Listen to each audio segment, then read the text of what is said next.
Are you serious about your health and fitness, but overwhelmed by the conflicting information and BS all over social media?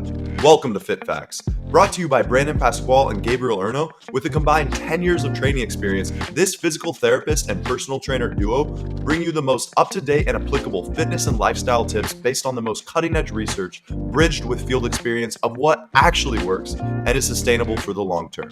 Enjoy. So Brandon, that is your third Celsius today? Third Celsius. So that's 600 milligrams of caffeine. It's only 600. Before noon.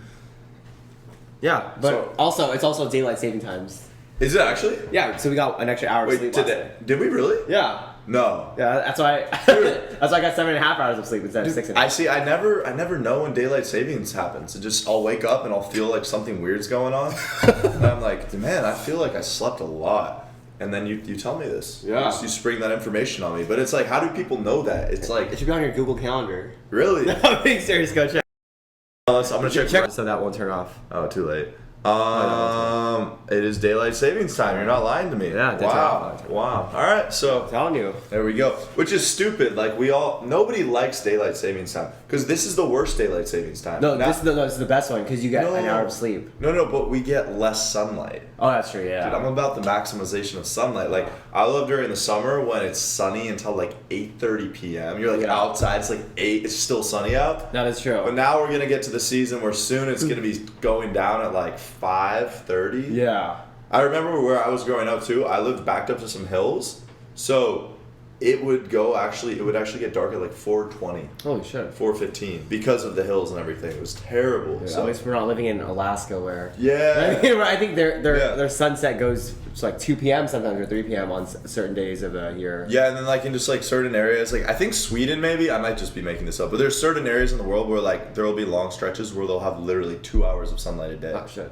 Which is terrible. Sad actually. Yeah, so I couldn't do it. I'd feel depressed or something. I need the sunlight. I need vitamin D, you know. Dude, honestly, we should move there and then start like a red light therapy. Okay. There or something because I feel like they'll benefit from it. That's a good business plan. It's like a sponsored Juve light. No, I'm just kidding. No, but our actual sponsor is Cal Home Co. Shout out to my client, Henish, who provides this amazing spot where we've been doing the podcast now for like over a year. Isn't that crazy? That is crazy. That is true, huh? And we've talked about a lot of cool things during the tenure of doing this podcast. A lot of cool people in here. Yeah. Cool animals also, right, Doug? I'm just kidding. Doug's not here. No. But we love Doug. But today we're talking about another human, actually. We're talking about a client of both of ours. Yep, yeah. Yeah, so this was a client that I actually was referred to from another trainer who moved on. And I've been working with her now maybe 6 months. And she's amazing. I love her.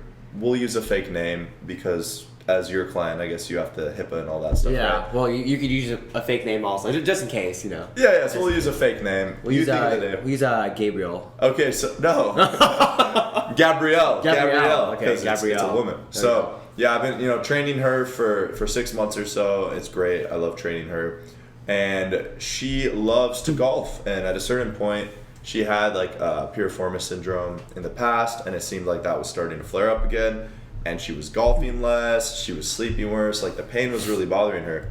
So she went, I tried to help her with some stuff and it mitigated the pain a little bit, but ultimately I told her, I'm like, you should go to physical therapy. Mm-hmm. So she went to somebody that her insurance was covering, and I kind of watched that over the course of like 6 weeks. Like the pain reduced a lot, but it never fully went away. And then it would always come back. And I told her, I was like, I've all these exercises that your PT's giving you, I'm already kind of giving you a lot of them because I think I have the experience of interning in multiple physical therapy clinics, and especially those ones where they have like the kind of built form memorize for the like whole routine. If this is your pain, we'll just give you these exercises. So I kind of know like the general blanket rehab approaches to take. So I told her, I was like, we're already doing kind of what they're having you do. It's not fully working. I think you should see my man Brandon. So it took a while, but she eventually went to you. A week ago? Yeah, probably 3 or 4 days ago. About a week ago. About a week ago. And it seemed like off the bat she was very impressed. It really helped. And I also noticed that there was some distinct different approaches that you took to what the other physical therapist took. Yeah. So I think the point of this episode is talking about kind of what you did that was different to the other physical therapist, and also how we're working together as a personal trainer and a physical therapist to give my client the best results. Kind of our responsibilities in this whole thing. Yeah, because both of us, we play a role with the client to take them to their goal. We just take different routes. Exactly. All right, because there are limited routes that you have to take because of you don't have that physical therapy knowledge, and there are limited routes I have to take because I don't have all day to like go general strength training with her. You know what I mean? So pretty much the fact that when she first came in, she already had those beliefs that her physical therapist in the past actually got rid of her piriformis syndrome. So she thought that the pain that she had wasn't piriformis syndrome. Didn't she? She believed it was like from her lower back or something. It was from her lower back, and she thought that it was more just because like she felt like her hip wasn't as tight because you were saying, or she was telling me that when you'd stretch her, like her hip wouldn't go as far, right? Yeah, so that's what the big thing. And then she had those beliefs where it's like, oh, it has nothing to do with my piriformis syndrome. Yeah, but then I reassessed. And actually, it had something to do with her piriformis syndrome. Okay. It actually came back. Yeah. So it's pretty great. So I'm going to talk about like my evaluation first, then you can ask questions, and we'll talk about like the roles moving forward. Love it. Yeah.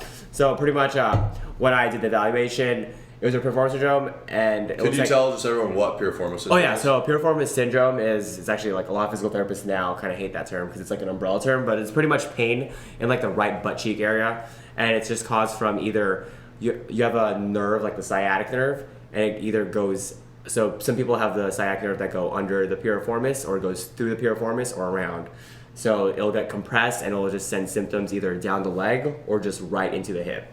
All right, so the thing is, she didn't feel any like compression or numbness and tingling.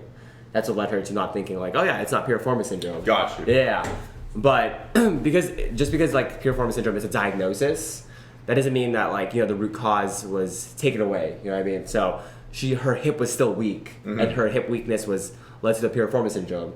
But now her hip weakness is making her hip very stiff and immobile. Yeah. You know what I mean? It was similar to like, she didn't have arthritis, but it was similar to like hip arthritis symptoms. All right, that's why her hip wasn't able to move as much because she just didn't have the strength.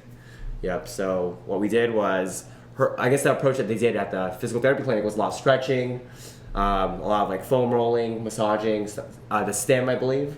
Do you know anything else like she told you? Well, I know they had her just doing like glute med stuff, maybe like some hip bridges. Hip bridges, okay. I think stuff like that, yeah. Okay, like band walks also? Yeah, I think things like that. Okay, yeah, which is good, but it looks like, the thing about like when you do those stuff, especially what I've learned recently, is when you give people like those lateral band walks and they don't have any awareness on how to even fire it, then their body's going to default to using the more deeper hip rotator muscles, which is the piriformis. Yeah. Yeah. So anyone who's like trying to retrain their brain how to move, especially people with like piriformis syndrome, they have to kind of tell their brain where the muscle is, what muscle they want to fire. Yeah. So if we think about the human body on the side, we call it like the lateral sling. All the muscles on the outside of the body, they kind of work together as one. All right, so the deep hip rotators, like the piriformis, they work with the glute med actually.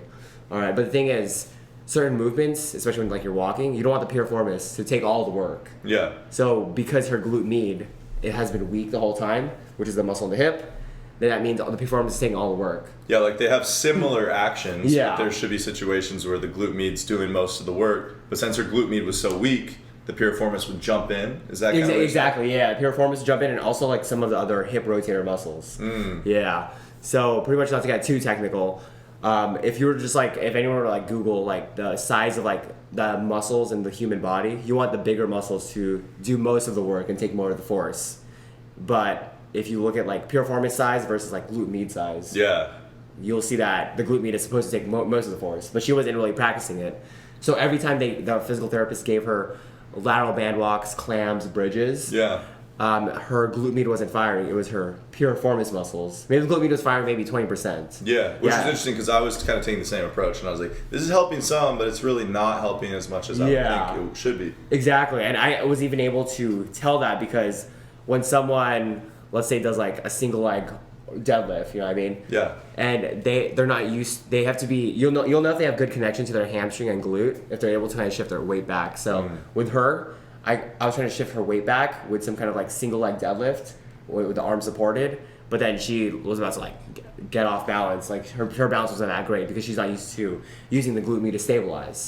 So that's one of the reasons why I thought, I was like, whoa, okay. First of all, the physical therapists, they put you into a way too advanced exercise without even assessing the actual movement quality. Yeah. So that's why I gave her like the most simple exercise, which is her standing in that single leg RDL position for like 30 seconds. Just a static hold. Static hold, yeah, just so the brain could kind of get used to it. Because really, like isometric exercises, they're usually like the lowest barrier to entry, right? Yeah, it's similar like with like lower back pain people. It's like I make them hold like a dead bug or a plank for minutes or seconds. Like another client that we had who had back pain, you had him doing a lot of stuff for his core, hollow holds, but it was all like hollow holds, like isometric, just static movements. And I even have another client who his main focus isn't his back pain, but he does happen to have it. So I kind of took that into account, and I had him doing some core stuff. And, you know, his back pain wasn't acting up at all. So I thought, okay, cool. We're doing this hollow hold. Now I'm just going to have him actively kind of crunch up throughout. And that's when the pain was felt a little bit. So I realized, okay, he's not ready to progress past these isometrics yet. So that's interesting. Yeah, isometrics is always like the basic. Isometrics and limited range of motion or a fixed range of motion is always basics. And once they're able to master that, then you can have them do subtle movements. Where it's like if they're the hollow hold, you have them go slightly come up in like almost like a V or a small U. Yeah. And go back into a hollow hold kind of thing. Cool. And I think for me with that one client, he probably could have done maybe like a little movement, but I had him reaching for his toe. Yeah, and I think that was full just range of motion. Too dynamic. Yeah. Yeah, but back to Linda. Pretty much it was like those small movements. Back to who? Oh, whoops. We'll bleep that out. Colin, can we edit that out? Sorry, bro. Okay, so just say back to the client. Back to the I know, right? Back to the client. I made her do like very small movements, like standing on her one leg, and that like literally just like triggered that gluteus medius muscle. Yeah. And it actually blew her mind how like her reaction after doing like one set of that exercise, she was like mind blown of like, holy crap, I didn't even know that muscle could fire like that. Wow. Yeah. Wow. And for her, like, do you think that she just needed to have that physical experience? Like, oh, okay, I feel the correct muscle. For her, yes, because she's actually one of those clients where she's actually pretty aware of her body. Yep. So I was like, oh, okay, you're pretty aware of your body, so I think you'll know what to do. And if she tries to do another exercise on her own or with you, she'll be able to compare that experience with what you're about to do also. And also, after I also did something called like hip mobilization on her hip, for her hip with my belt. So that actually helped her out as well. So it just improved the hip mobility. You could do that with the band also. I sent you that one. It was for like hip flexion or what? Yeah, hip flexion and hip external rotation because her mobility actually improved. Because when I tested her, I think it was like 35 degrees for external range of motion, external rotation for range of motion, and then after I did the hip mobility and did all of those activation stuff, it was 45 degrees. Cool. So so now it's all about like kind of keeping that range of motion. Yeah, and I think all this is great to talk about because it shows how like, you know, we both have, or, you know, there's limitations in what I can do with her as far as the rehab goes. So I'm not afraid to refer out and collaborate with you because ultimately I know that's going to get her better results. And now she can come in, you know, we've been continuously training this whole time, but now not only, instead of just kind of avoiding anything that's going to cause these flare-ups, you've given me some exercises that I can now actually actively help improve that while we continue to work to her fitness goals. So that's just, it's awesome, right? Yeah, that's why I like working with like a lot of trainers and their clients because I'm able to tell like them like what happened, especially like if they text me or if they see me at the gym. I'd be like, oh yeah, this happened, blah, blah, blah. You could warm her up with this certain exercise. Yeah, you know what I mean? And then they'll be like, oh yeah, cool. And then they can go on with their whole like program still. Just like a quick warm up, maybe a quick prep. I've definitely just learned a lot from working with you too, where like now when certain things come up with a client, I kind of have a better approach to, oh, I know how to handle that most likely because I've talked to you, you've helped other clients and I've seen how that worked and now I can apply it to more people. But another thing I noticed too, so obviously isometric, you were having her kind of just hold a static position because like you said, that's going to be like a more of a regression, like an early on thing that you can build up from there. Yeah. But you also said to prioritize closed chain versus open chain with her. So my understanding is closed chain, I guess the simplest way to put it is like you're like connected with the ground. Like she's just, her leg is fixed on the ground. She's not like actively walking or something like that. So yeah, why don't you explain maybe the difference between closed chain and open chain movements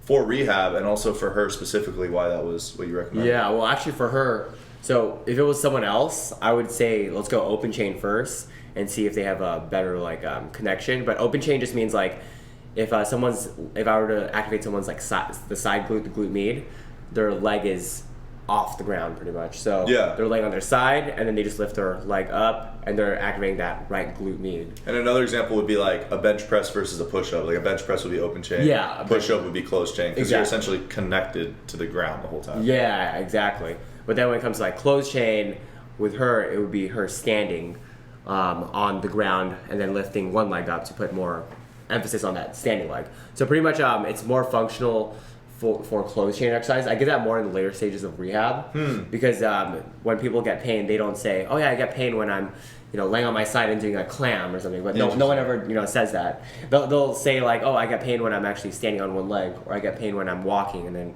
I feel it when I'm like this, and they'll pause when they're walking. Yeah. I'm like, "Oh, okay." So mostly everyone's like painful movement is closed chain. Interesting. Yeah. Okay. And it's actually a lot more like practical also because when people have time to exercise or do the program, they can't sometimes, a lot of my people, when they're busy, they don't have room to like go on the floor and all that. So they're able to like do exercises standing. That makes sense. But there is a time and place for open chain when they're still getting like, I guess, they're not as advanced, not as fit. Yeah. And then they still have to kind of get used to the contraction. But you said for her, doing the open chain movements, she was actually feeling more of the piriformis. She was actually feeling more of the piriformis, yeah. And then so when she was feeling it more in the piriformis, I was like, okay, let me go ahead and put you in closed chain. So that's why it was actually pretty interesting. Yeah. And also, it might have been because her hip was pretty tight when I put her in that side, because for the glute med, that side lying clam position, I guess her hip was so tight that I was like, okay, I can't even put it in a good position for the glute med to fire. So what I did was, let me put you in closed chain instead. Yeah. Okay, and then I was so like, you're just trying both approaches here. Yeah. Interesting. Yeah, because you gotta kind of factor of like everything else in the exam, like their conditioning level, workout experience, their mobility in their hips and all that. Gotcha. That's why I was like, okay, I just gotta work my way around it. No, that's super interesting. Yeah. Anything else? The brain was on. The brain was on. The brain was. You have to think a lot. It really was a lot of different thinking. approaches to take. Yeah. And I think that's another good thing about what you do versus like a lot of physical therapists. They have limited time. They're kind of like, okay, I have like 30 minutes to assess this client and then just hand them off. Like, they don't have that time to really think through everything and try different approaches. Exactly, yeah. So that's why I do like how I started my business, where it's like 1 hour, one-on-one, where I'm like, okay, I'm able to try new things and then even ask the patient like a lot more questions, because it's really all about those questions also, because she told me that she used to be a little more active, and she also told me like she's very aware of her body. Yeah. Yeah, so I was like, oh, okay. So I think you might be more on a higher end scale then. I don't have to give you too many basic exercises. Totally. And also like it's just, I'm happy that she finally went to you, because it was causing her a lot of pain and discomfort. Like she's an older woman, but she's very healthy and active for her age. But then she's like, oh, I really enjoy golfing. I haven't been golfing. I've been like walking around less. I've been sleeping worse. Like, it's like, no, that's not why you're training with me, or you're training with me to feel better, feel more vital. So I'm glad we've accomplished that, and it's just going to continue to get better and better. Exactly. Like we're both gonna like work as a team. Actually, Exactly. last night I had a client or a past client that was asking me like the difference between like personal training and physical therapy, because he thought that what I was doing with him, even though I was like addressing his injury, he was like, oh, I thought it was a mix of like personal training and physical therapy. It was like, oh no, it was more physical therapy. Because, like the best way I explained to him was like, when it comes to like when personal trainers work with someone and they see an injury, they kind of they have a whole workout program to get you stronger and lose weight. They're not gonna be like, oh, your shoulder hurts, all right, let me go ahead and keep seeing why it hurts. Let me keep addressing the root cause, because your trainer's not gonna start attacking and doing different tests and doing different exercises until it feels better. And maybe some you have to work around it. Yeah, but for me, definitely, I'm like, okay, you're having pain here. Yeah. Let's try to, first of all, do things that are not going to aggravate the pain. Exactly. That we can keep achieving your goals in spite of this. Secondly, let's try to do some things that will improve the pain, but ultimately, I don't have a doctorate degree in physical therapy. I'm not going to be able to take you through these specific range of motion tests and all these things to target it. So a lot of times my clients, their pain does go away, and that's great. Yeah. But sometimes it doesn't, and I have to tell them, this is where a physical therapist comes in. Yeah. And that's why like some people, they'll still get in like pretty good shape like even though like they had their shoulder pain or hip pain, Yeah. or whatever, but they're not really addressing the root cause. So if they want to take that step to address the root cause, Yep. the difference between a personal trainer and a physical therapist is like the physical therapist, if you're having that shoulder discomfort, they're going to start attacking it right away and be like, okay, let's see what works. Does this work? No. All right, eliminate that one. Does this work? Eliminate that one. All right, let's rule out differential structures. All right, Yeah. this works. Rule out different planes. Like I have a client who he's lost over 35 pounds with me. He's totally transformed his body. He feels great. And he's had lingering elbow pain the whole time I've been working with him. Now, luckily, I've been able to train him in a way where it's never like really overwhelming. It hasn't gotten worse, right? But I've been telling him, I'm like, look, I've tried a couple different things. Luckily, we're continuing to be able to get these great workouts, get you progress, but the elbow pain isn't going away. So if you actually want this to fully go away, you need to see a physical therapist. And I think finally, after like a year and a half, he's like, all right, I'm going to go to a physical therapist. Nice, there we go. Yeah, so it took a while, but hey, that's good for you. It is. Advocating for my career. I got you, bro. I got you. Oh, yeah. But yeah, anything else you feel like we should add about this? I mean, we could also talk about like the differences between. I guess we already talked about the difference between our sessions. Yeah, but the whole goal is just to get patients or our clients back to living a healthy lifestyle. It's true. It's true because ultimately you can look very good. You can have a six pack, all these things, but if you're in pain all the time, right? You're not going to be living the life that you want to live. And kind of on the flip too, you can be painless, but if you're feeling exhausted and you sick all the time and you're not feeling vital, your energy's down, these are both important things to address. Right, yeah. So it's all about a holistic approach. 100%. Oh yeah, and I guess the last thing I'll say too is I think for anyone out there who's an entrepreneur or a business owner, I've actually really benefited from referring out to other people when I think it's necessary. I think a lot of people, especially early on, might feel a sense of like competitiveness or protectiveness, like, oh, like I don't want to like lose my client because if I admit that like there might be someone else who's better equipped to handle your issue than me, they almost feel like, oh, maybe my client's gonna like lose respect for me or not think I'm good at my job or whatever. But it's honestly the opposite. It's like it takes confidence to know that we all have limitations. Right. By referring out, they're now getting better treatment. My colleagues are appreciating that I'm referring out. They're more inclined to refer to me, and it just creates this really positive network. So I think that's another thing. Just if you're an entrepreneur, like don't be afraid to use your network. Yep, exactly. Together, everyone achieves more. I love it. If you know, you know. Yes. But anyway, thank you so much for listening to this episode. I know we got a little detailed, like specific. But that's really how like it would. That's the conversation that would look like if you were to work with a personal trainer and physical therapist. That's how they would talk about you, pretty much. Exactly. Yeah. So I hope you all got a benefit from it. If you have any more questions, feel free to reach out to us. Obviously, I'm at fitnessunlocked_ on Instagram. I'm Project Performance PT. Yep, and we're just going to continue to keep pumping out these episodes. We really appreciate everyone who listens. If you've already rated us in the App Store, thank you. Spotify, I mean. If you haven't yet, give us a rating, please. We appreciate you. Subscribe on YouTube, all that good stuff, and we'll see you in the next episode. Peace.